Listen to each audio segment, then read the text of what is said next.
La vérité sur les mages auxquels Moïse a été confronté, c'est peut-être l'une des parties les plus mystérieuses et incomprises de la Bible.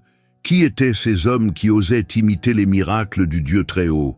Comment ont-ils réussi à faire des signes si semblables à ceux de Moïse? Utilisaient-ils des astuces ou y avait-il réellement un pouvoir spirituel derrière cela? Cette histoire, qui apparaît dès le début de l'affrontement entre Moïse et Pharaon, n'est pas seulement l'épisode d'une dispute sur les miracles. Il s'agit d'un conflit spirituel profond entre l'autorité et les forces divines que beaucoup évitent même de mentionner. Mais que s'est-il réellement passé là-bas? Avons-nous déjà appris cette histoire de manière superficielle? Et si la vérité était plus profonde qu'on ne le pense? Et si ces sorciers n'étaient pas de simples personnages passagers? Dans le récit, mais des représentations claires de quelque chose de beaucoup plus vaste et toujours présent de nos jours. Cette vidéo vous emmènera sur des chemins que vous n'auriez peut-être jamais envisagés en lisant cet extrait de la Bible. Examinons attentivement les détails, comprenons le contexte spirituel de l'époque et découvrons ce que tout cela a à voir avec nos vies d'aujourd'hui. Préparez-vous à voir la confrontation entre Moïse et les magiciens d'une manière que vous n'avez jamais vue auparavant. La Bible, en racontant la confrontation entre Moïse et les magiciens de Pharaon, nous présente un moment dramatique et plein de symbolisme. Mais après tout, qui étaient ces hommes qui affrontèrent Moïse devant le roi d'Égypte? Pourquoi avaient-ils autant de pouvoir? Et pourquoi ont-ils pu imiter certains des signes que Moïse accomplissait avec le bâton de Dieu? Pour répondre à cette question, nous devons comprendre le contexte dans lequel tout cela s'est produit. L'Égypte, à cette époque, n'était pas seulement une puissance militaire et politique, mais aussi spirituelle.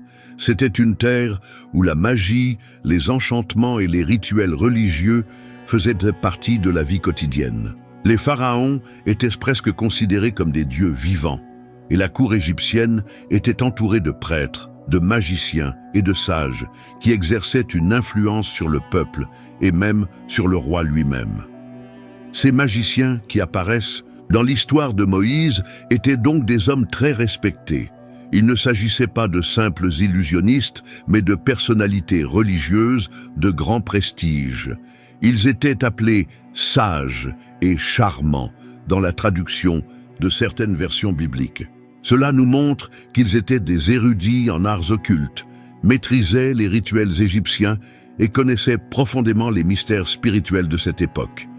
Le livre de l'Exode, chapitre 7, nous raconte que lorsque Moïse jeta son bâton devant Pharaon et qu'il se transforma en serpent, les magiciens firent de même avec leurs enchantements.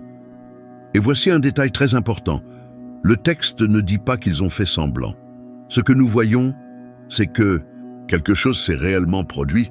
Il existe une force spirituelle, présentée comme réelle. Mais malgré tout, le serpent de Moïse dévora les autres. Ce geste était déjà un signe clair que, même si la puissance des magiciens était impressionnante, la puissance de Dieu était absolue.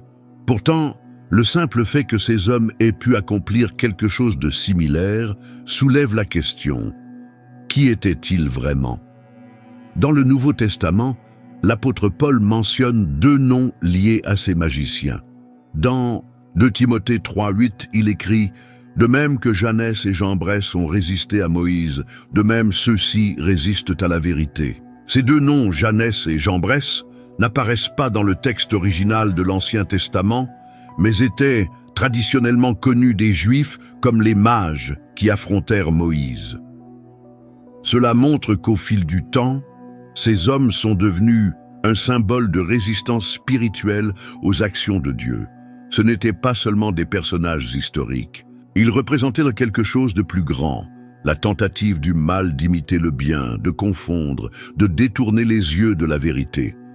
Ces actes n'étaient pas seulement de la magie ou des tours, c'étaient des manifestations d'un pouvoir, contraire au divin. La Bible nous met en garde à plusieurs reprises à ce sujet, à propos de puissances qui ne viennent pas de Dieu, mais qui peuvent tromper et tromper. En outre, Il convient de rappeler que l'Égypte était un centre d'idolâtrie. Plusieurs dieux y étaient vénérés et de nombreux rituels étaient accomplis au nom de ces entités. Les magiciens de Pharaon étaient immergés dans cet univers. Ils avaient une connaissance approfondie de ces pratiques spirituelles et savaient les utiliser efficacement. Il est également important de souligner que ces magiciens n'ont pas agi de leur propre initiative. Ils étaient au service de Pharaon. Sa mission était de valider le pouvoir du roi et de discréditer Moïse.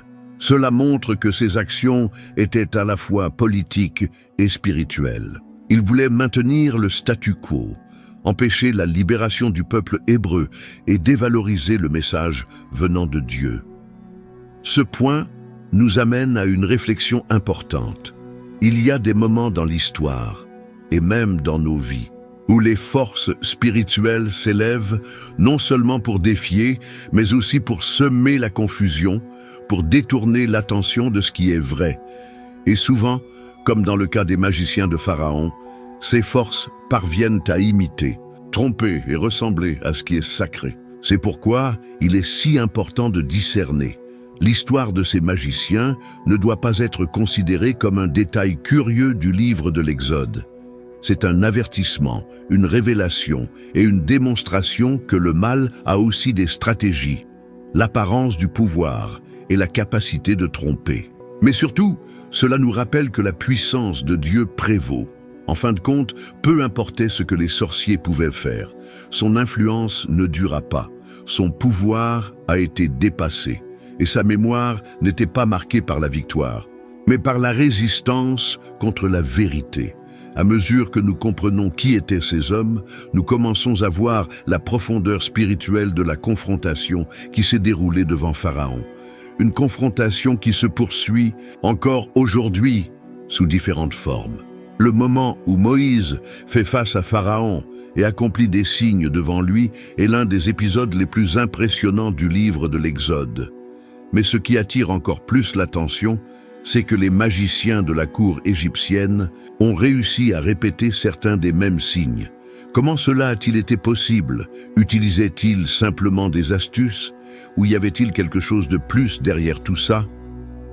Dès le début de l'affrontement, Moïse obéit à Dieu et jette son bâton devant Pharaon. Le bâton se transforme en serpent, signe clair de la puissance divine. Mais aussitôt, les sorciers font de même avec leurs enchantements, et leurs bâtons se transforment eux aussi en serpents.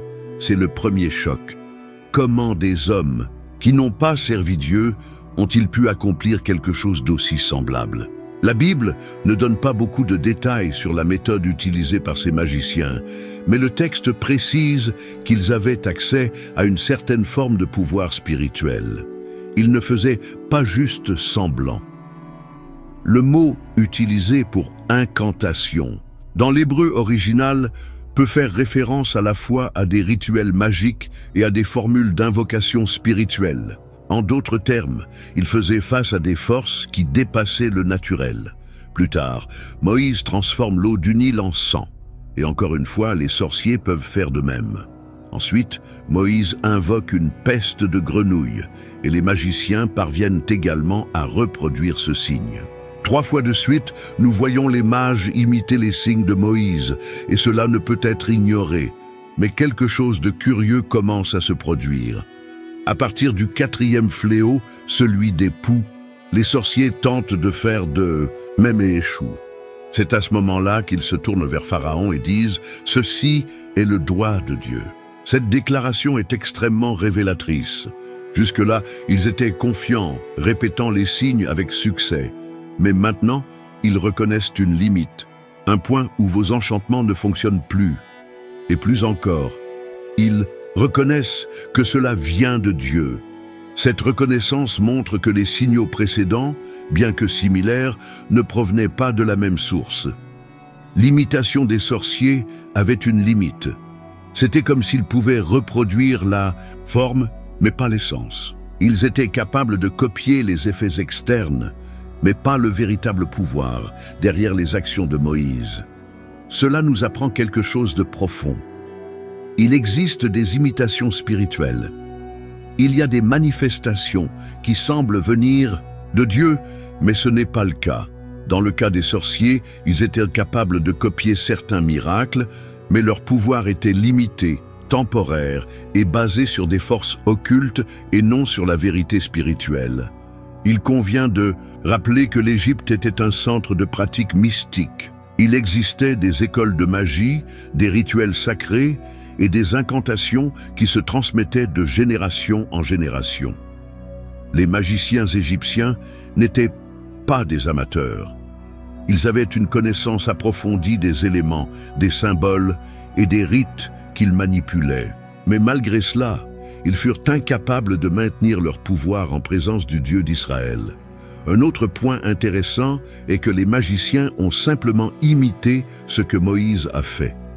Ils n'ont jamais pris leur propre initiative. Ils ont toujours réagi, jamais dirigé. Cela renforce leur rôle d'imitateur plutôt que de source de pouvoir.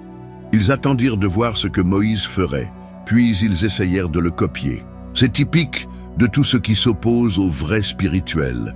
Il essaie de confondre, de paraître semblable, mais au fond, il n'a pas la même origine.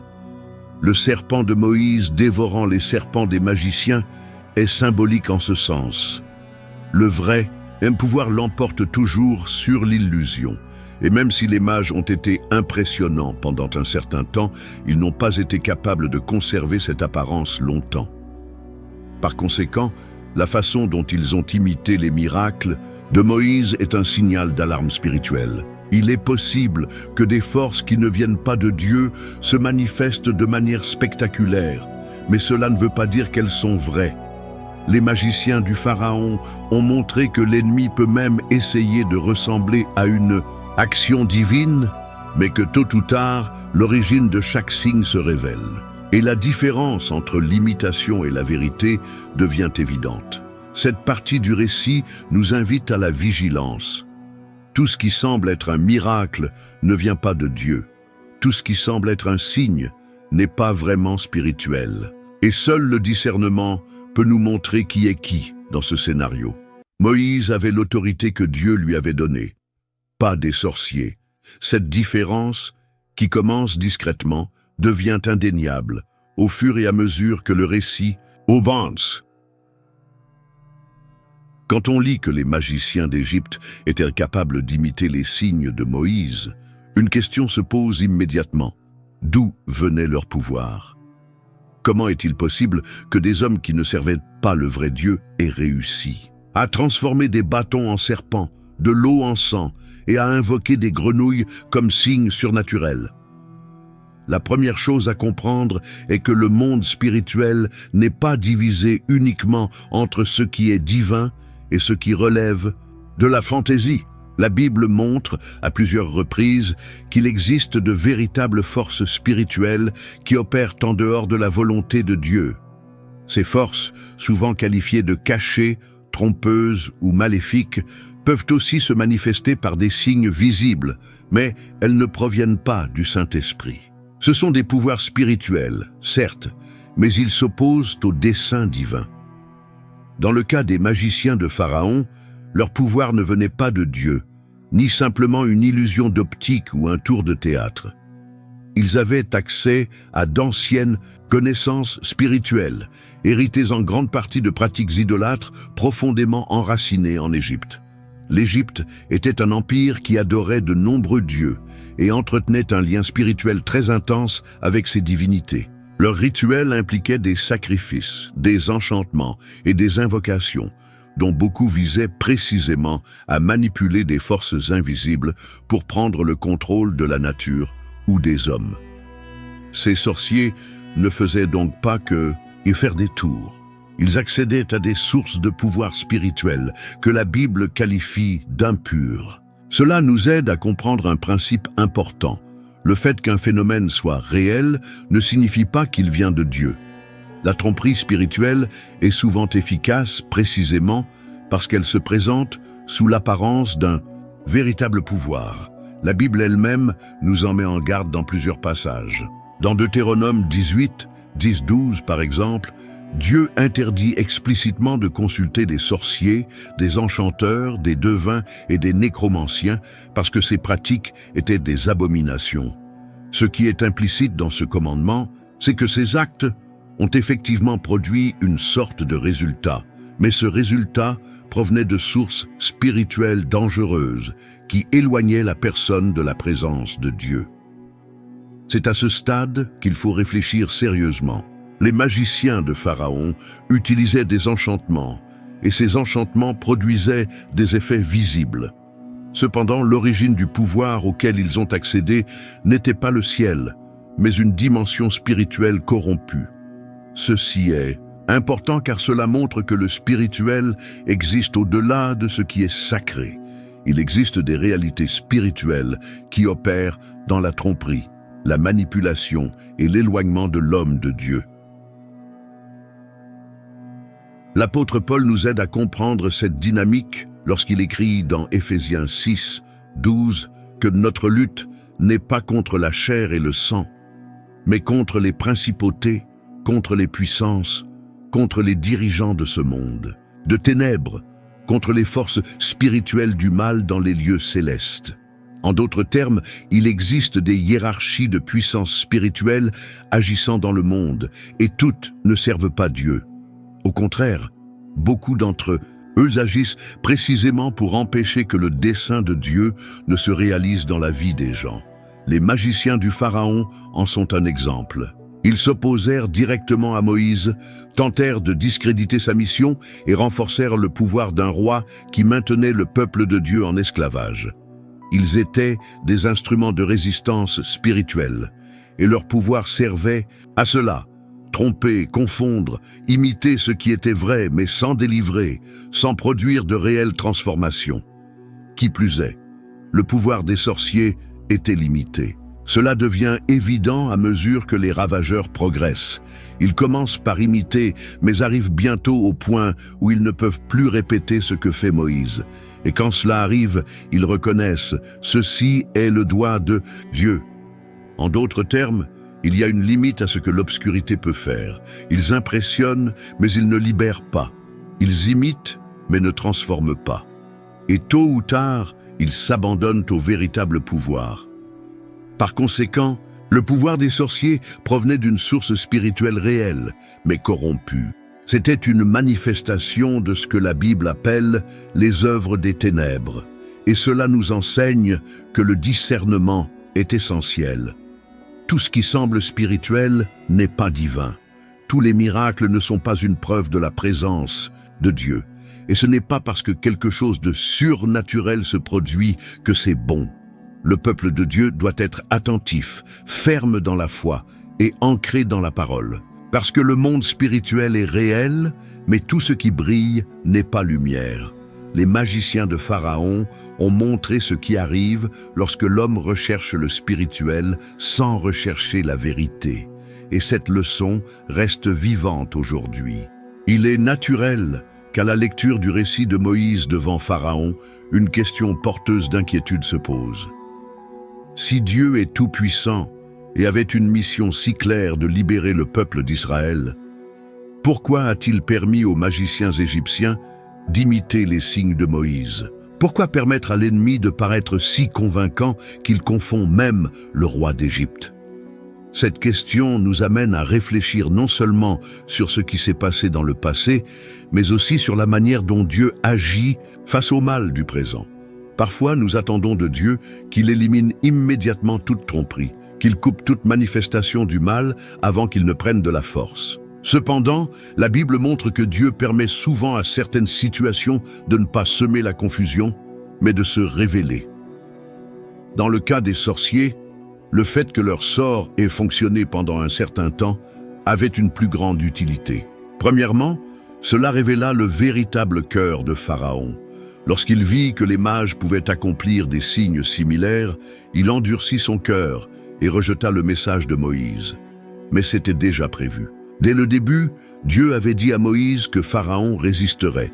Dieu savait ce qui allait arriver et utilisait même la résistance pour réaliser un plan plus profond. En d'autres termes, Dieu a permis aux magiciens d'agir de telle sorte que la différence entre le vrai et le faux devienne de plus en plus évidente. Si Moïse avait gagné la confrontation instantanément, Peut-être que beaucoup n'auraient pas réalisé l'ampleur de ce qui se passait. Mais en permettant aux mages d'imiter les premiers signes, Dieu a créé un contraste croissant. À chaque nouveau miracle, les limites des magiciens devenaient plus claires. Ainsi, la supériorité du Dieu d'Israël est devenue incontestable. De plus, Dieu a permis que cette première imitation montre que le mal n'est pas toujours vaincu immédiatement. Parfois, il faut l'exposer étape par étape jusqu'à ce que sa racine soit détruite. Dans la confrontation entre Moïse et les magiciens, nous assistons certes à une bataille spirituelle, mais aussi à une révélation pédagogique. Dieu enseignait au peuple d'Israël, à l'Égypte et à Moïse, lui-même, que la puissance de Dieu n'a pas besoin d'être précipitée, car elle est absolue. Le mal s'agite, se manifeste, tente de s'imposer, mais finalement il tombe devant la vérité. Cette leçon est essentielle pour nous aussi. Bien souvent, lorsque nous constatons la propagation du mal dans le monde ou des situations injustes, nous pensons que Dieu se tait. Mais il y a un moment où le mal se manifeste de telle sorte que sa défaite est publique et incontestable. C'est comme si Dieu disait qu'ils essaient, car à la fin tout le monde verra que je suis le Seigneur. Une autre raison pour laquelle Dieu a permis aux magiciens d'agir était pour tester la foi de ceux qui regardaient. Moïse devait avoir confiance que sa mission ne dépendait pas du spectacle des signes, mais de l'autorité de Dieu. Les gens devaient apprendre que suivre Dieu ne serait pas un voyage sans opposition. Et même nous, aujourd'hui, devons comprendre que le fait que des imitations spirituelles existent n'invalide pas la vérité. Cela exige simplement plus de discernement de notre part. Il est également important de se rappeler que le livre de l'Apocalypse lui-même parle de signes accomplis par de faux prophètes et par l'esprit de l'Antéchrist. Dieu a toujours prévenu que la tromperie spirituelle serait une réalité jusqu'à la fin des temps.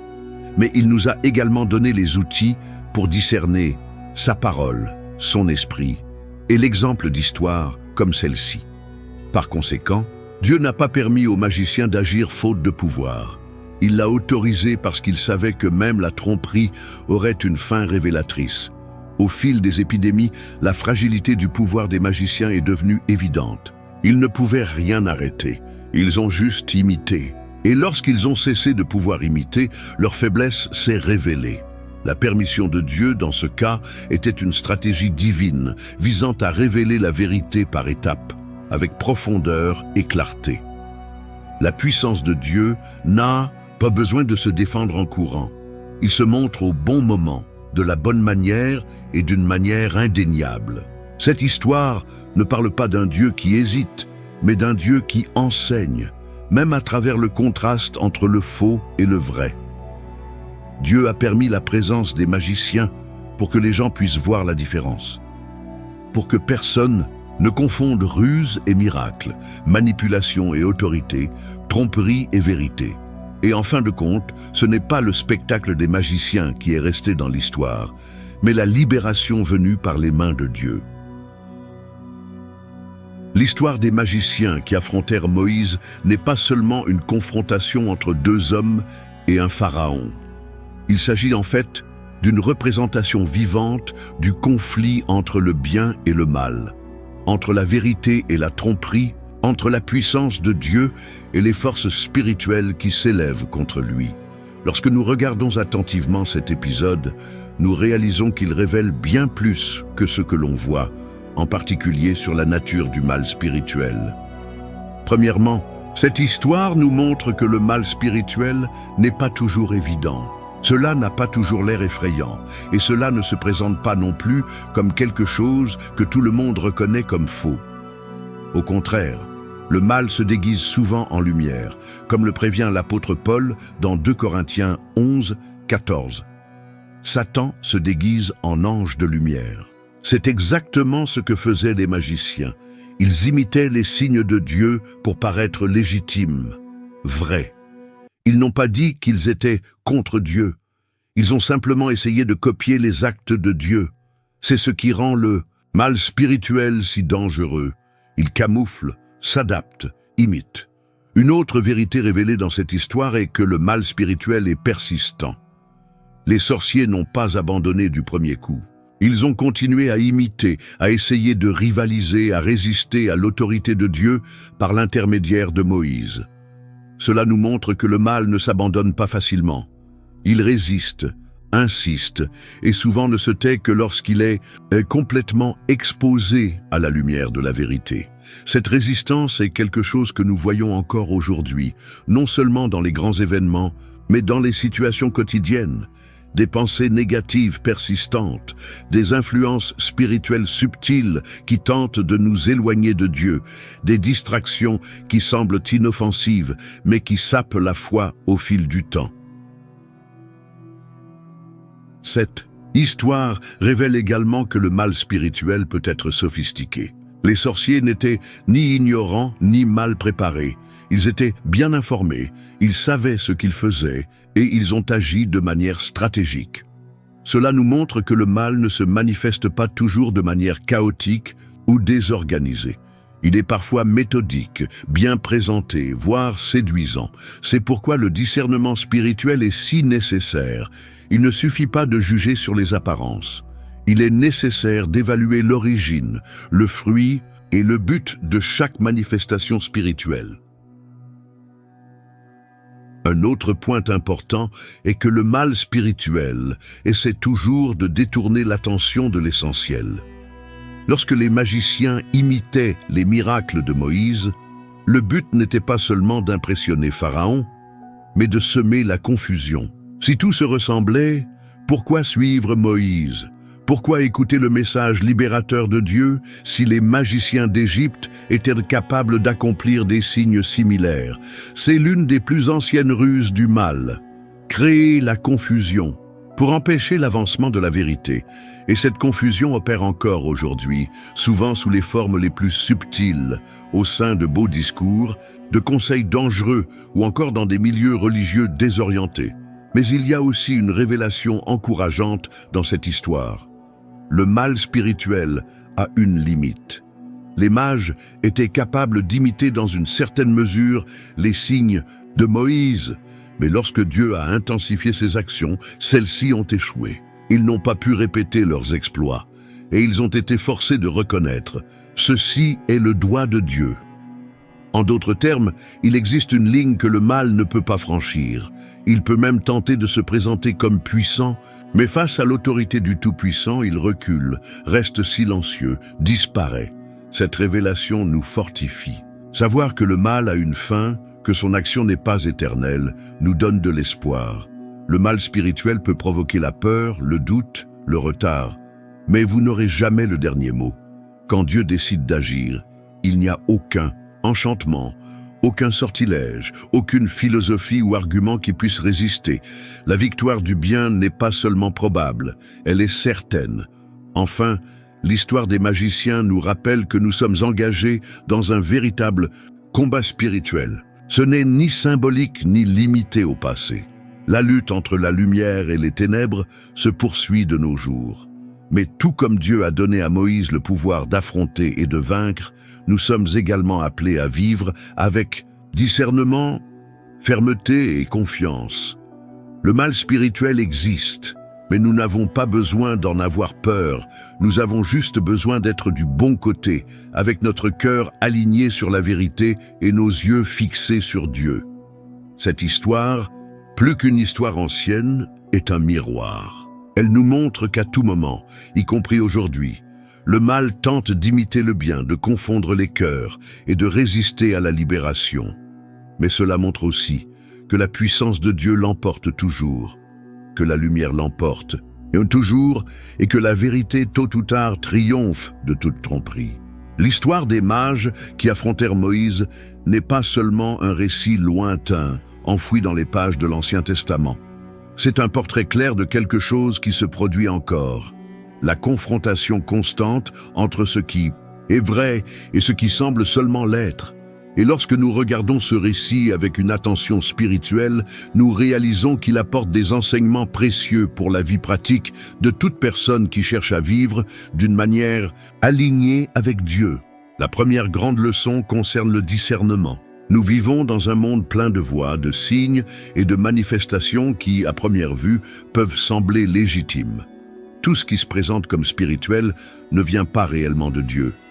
L'imitation des sorciers fut convaincante pendant un moment. Ceux qui regardent pourraient même penser « mais ils font aussi des miracles ». C'est terriblement actuel. De nos jours, il existe de nombreuses idées, pratiques, mouvements et même chefs religieux qui imitent le langage de la foi, mais sont loin de la vérité. C'est pourquoi, plus que jamais, nous avons besoin d'un regard qui va au-delà des apparences.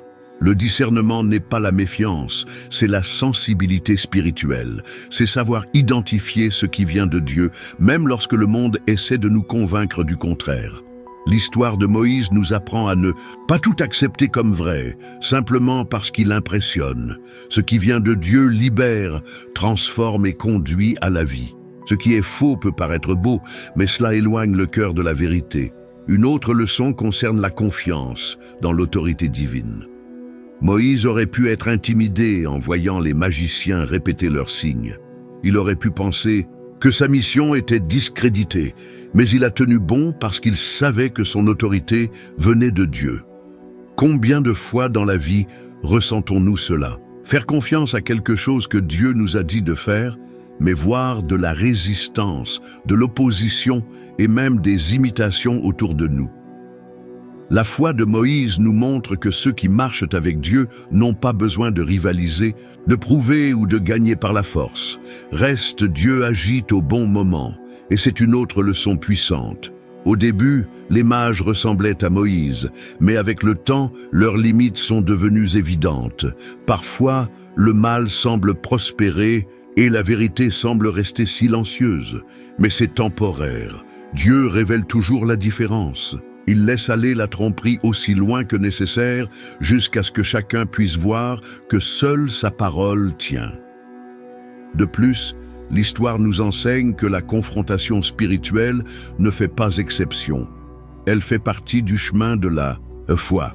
Moïse n'a pas eu un voyage sans heurts. Il a été confronté au rejet, à l'opposition et à des manifestations spirituelles qui ont tenté d'entraver sa mission. Cela nous rappelle que vivre avec Dieu ne signifie pas l'absence de lutte. Cela signifie la présence d'une direction. Moïse était obéissant, même face aux obstacles. Et c'est cette obéissance qui nous soutient lorsque l'environnement spirituel semble déroutant ou hostile. Nous apprenons aussi que le mal a des limites. Cela impressionne, effraie, tente de confondre, mais ce n'est pas éternel. Les magiciens restèrent bouche bée lorsqu'ils ne purent plus imiter les signes de Dieu. Et ce qu'ils ont dit était remarquable. Ceci est le doigt de Dieu. Même l'ennemi reconnaît à un moment donné le pouvoir suprême du Créateur. Cette certitude devrait remplir nos cœurs de paix. Nous n'avons pas besoin de gagner grâce à nos efforts, ni de nous inquiéter lorsque le mal se manifeste. Dieu est aux commandes. Et enfin, nous apprenons le rôle de la vérité. Moïse n'avait pas besoin de se justifier. Il n'a pas essayé de réfuter les magiciens, ni de prouver qu'il était plus puissant. Il a simplement continué à faire ce que Dieu lui avait dit de faire. Et la vérité s'est chargée d'apparaître. C'est une leçon profonde. Lorsque nous vivons avec sincérité et obéissance, la vérité se révèle toujours. Cela peut prendre un certain temps. On peut avoir l'impression qu'elle est éclipsée pendant un moment, mais elle gagne, toujours. L'histoire des magiciens de Pharaon n'est donc pas qu'une simple curiosité biblique. Elle est un avertissement, un miroir et un réconfort.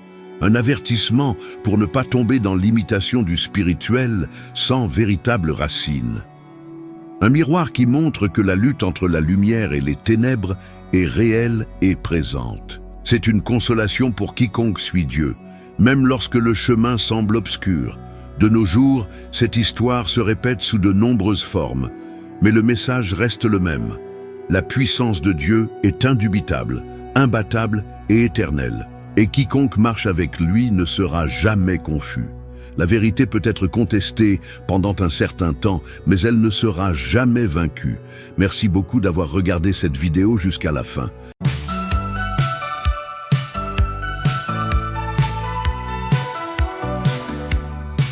Les juste en attente y a dans la vie l'espoir et le manteau, y avait l'écho de lui. Dans les déserts arides, les cœurs braves et purs. Quand un chant solide, y avait rang sûr. Oh, y avait éternel, les voix s'élèvent haut. Entendre fidèle, éloigne nos mots. Les animaux chantent, braves et innocents, suppliés dans leurs plaintes, intervient maintenant.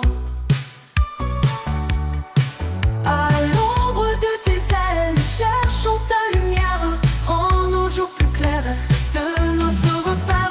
Oh, oh, oh, oh, oh, Yahvé éternel, les voix s'élèvent haut. Entends-nous fidèles, éloigne nos mots.